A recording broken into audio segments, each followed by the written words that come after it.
For some people, they are surely excited and can't wait for patch 3.2, as CASTORICE and Anaxia might be the favorite characters they have been waiting for. However, quite a few players were disappointed after seeing their kits during the beta test release. In fact, some aspects of their design have even sparked frustration among players and the Star Rail community. So in this video, I'll be discussing some of the issues surrounding CASTORICE which have caused concern and unease among players. So let's get the video started. Honestly, if you are watching this, you probably already know why she is so controversial, and that's because the developers gave her a unique passive. For those who are not familiar, listen carefully.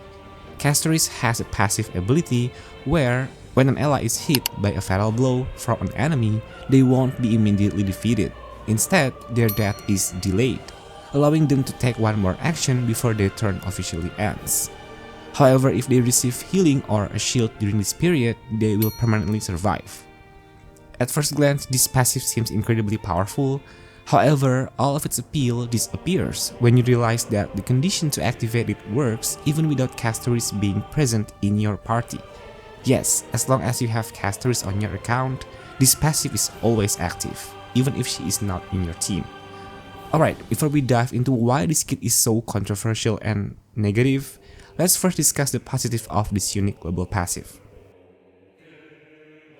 The positive side of this passive is that it's actually a really great ability. You can revive your team even if you are not using CASTORICE in your party, just pull her into your account. Additionally, bringing CASTORICE to your account is a very good long-term investment because no matter how long, no matter how many stronger new characters will come in the future, even if there will be a much stronger Quantum Remembrance DPS, as well as stronger enemies that can deal high damage, or even one-shot the whole team, CASTORICE's value will not decrease because she can still provide revival to both teams, whether it's in Memory of Chaos, Pure Friction, or Apocalyptic Shadow. And who knows, maybe in the future the developers will release a new permanent content, and of course, CASTORICE will still shine. And then her appeal. There were rumors about that CASTORICE would be a DPS variant in patch 3.x, equivalent to Acheron or Firefly, or any other DPS that excels in performance. Even though this passive is very controversial, of course there are still many players who will become even more convinced to pull for her, because Hoyo has given a uniqueness to CASTORICE. This is a win situation for players who were already sure about putting on her banner. And then CAS is good for skill issue players, or maybe the new ones. CASTORICE might be suitable for players who don't really care about how the system in this game is going to change. Instead, they will react like, oh wow, that's a really cool passive, you go straight into my account. Many players will cherish this opportunity so they can use it to help them clear endgame content. Moreover, low-level players who have just started playing this game might find this passive very helpful because, you know, they will have a low gear investment to beat some bosses in the story. Because many new players struggle to complete trail-based quests, often losing multiple times against bosses. CASTORICE can greatly help their progression. And then the more varied the kits are, the more they will look interesting and not monotonous for some players. Disclaimer, for some players only. Honkai Star Rail itself is a turn-based game with autoplay mode, so it's not entirely wrong for the developers to introduce new features every few patches to keep things fresh. These changes can help attract new players while also keeping veteran players engaged. So what are the negative impacts if CASTORICE global passive makes it past the beta version and becomes official upon release? The first one, it will cause controversy and chaos. Why? Yes, because it breaks the whole system of the game. Before this, no character has ever had an account-wide buff like this. CASTORICE Revival Kit is very similar to what Bailu has, and Bailu has been in the game since its launch. However, Bailu's passive feels more fair because she can only revive one character once per battle. What makes Bailu's kit feel balanced and justified is its activation requirement. She must be in the party, not just in the account. For CASTORICE, it's actually understandable if she has enhanced or cooler version of Bailu's passive. After all, she is a 5-star limited character. She can revive all 3 teammates if they take a fatal blow in a single battle, which is supposed to be fine until they made it global. She can still use this passive even she is not in the party, just by existing in your account. This means she can apply her revival effect to both teams while you are clearing Memory of Chaos, Pure Fiction, or Apocalyptic Shadow. Well, the passive itself is not the problem, but if you think about the future, this could completely destroy Honkai's title system.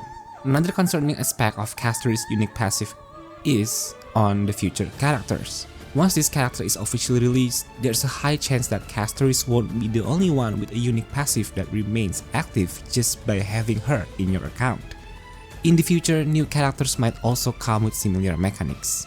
Honkai's title is already known for how quickly units become power-crept. If the game starts introducing exclusive buffs just for owning certain characters, then I believe the power creep cycle is going to get even worse. It's not just future characters that could be affected, this could also create problems for older characters. Even the developers themselves have stated that they plan to give buffs to older units, whether through multiplayer adjustments or full kit reworks. But if their real plan is to keep introducing new characters that are far superior and offer greater advantages, then why bother buffing old units at all? With this, many players will inevitably complain and it will make both the game and the title community unhealthy. But wait, what about Acheron? She was the first unit released with a unique energy mechanic, and she even has a technique that can instantly kill mobs, so players don't have to enter the battle. But so far, almost no one has complained that this ability ruins the game. Shortly after Acheron's release, we got Facial, who also has a similar energy system. This proves that the developers are not hesitant to introduce new characters with unique passives like CASTORICE, or should I say releasing a new character whose ability is similar to existing ones. Not necessarily the ability to revive the whole team, but rather a passive that remains active simply by owning the character in your account. Why didn't Acheron's kit spark controversy? The reason Acheron's unique kit did not trigger player outrage is simple. Her technique only activates when she is in the party. You have to use her. And when it comes to in-game content like Memory of Chaos, it's not like you can instantly kill enemies using her technique, right? This is likely why Acheron's unique mechanics did not spark frustration among players. If you notice, CASTORICE is being released during Honkai's title's anniversary, which is probably the only reason why they made her kit so special and gave her this whole new and unique passive. This reasoning is understandable if that was truly their intention, but the mistake they made was not implementing this kind of unique passive to older characters first. For example, if they wanted to introduce players to a new system, the developers could have at least given this global passive to RMC first. Why? Because every player has them. And if that makes RMC too broken, so what? They are the main character anyway. So the smart move would be to test this new kit, system, or whatever you want to call it, on a free character first. Take the Remembrance unit for example. Aglaia was the first to be revealed through the marketing, followed by RMC, but her banner actually came in the second half of 3.0, meaning all players got to experience what a Remembrance unit felt like first, by using RMC after finishing the main quest, before having the option to pull for Aglaia. That's how you properly introduce a new system, by making sure every player gets to try it first. Otherwise, CASTORICE could make Honkai's title look like a pay-to-win game, and that is not good or healthy for the game or its developers. At the end of the day, the issue is not that CASTORICE can revive fallen teammates. The real concern is that this global passive concept could be used by the developers when designing future characters, creating an unhealthy system for the game. Just imagine a future character that makes the entire team ignore enemy toughness or grants a significant extra crit rate just by existing in your account. That would be OP, but also completely game breaking. So what do you guys think? Are you for CASTORICE's unique passive, or do you disagree with it?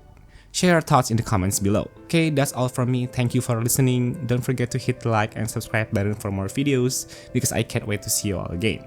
Stay safe, stay healthy, and I will see you in my next video.